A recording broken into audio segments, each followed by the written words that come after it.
ഇന്ന് നമ്മൾ ഒരു ബട്ടർഫ്ലൈ ക്ലിപ്പാണ് കേട്ടോ ഉണ്ടാക്കുന്നത്. അതിനായിട്ട് നമ്മൾ 4 ഇഞ്ച് നീളവും വീതിയുമുള്ള 2 സ്ക്വയർ പീസ് എടുക്കുക. അതുപോലെ തന്നെ 2.5 ഇഞ്ച് നീളത്തിലുള്ള ഒരു ലേസ് സ്ട്രിപ്പും എടുക്കുക. അലിഗേറ്റർ ക്ലിപ്പ്, സൂചി നൂലും ബീഡ്സും. എന്നിട്ട് അലിഗേറ്റർ ക്ലിപ്പിൻ്റെ ഉള്ളിലായിട്ട് ജസ്റ്റ് ഒന്ന് ഗ്ലൂ അപ്ലൈ ചെയ്ത് നമ്മുടെ ഈ ലേസ് സ്ട്രിപ്പ് അതിലേക്ക് ഒട്ടിച്ച് വയ്ക്കുക. അതിനുശേഷം നമ്മുടെ സ്ക്വയർ പീസ് തുണി എടുത്തിട്ട് 2ആയിട്ട് ഫോൾഡ് ചെയ്തിട്ട് നമ്മളൊന്ന് പിൻ ചെയ്ത് വയ്ക്കുക. എന്നിട്ട് ഫോൾഡഡ് സൈഡ് അല്ലാത്ത വശത്ത് ഓപ്പൺ സൈഡിൽ ജസ്റ്റ് ഒന്ന് ഒരു സൈഡ് കയറ്റി നമ്മളൊന്ന് കട്ട് ചെയ്ത് കൊടുക്കുക.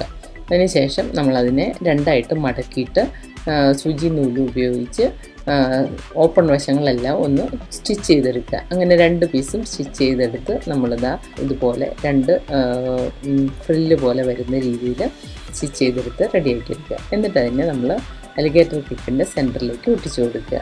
എന്നിട്ട് ബീഡ്സും കൂടി വെച്ച് കഴിഞ്ഞാൽ നമ്മുടെ അലിഗേറ്റർ ക്ലിപ്പ് റെഡി.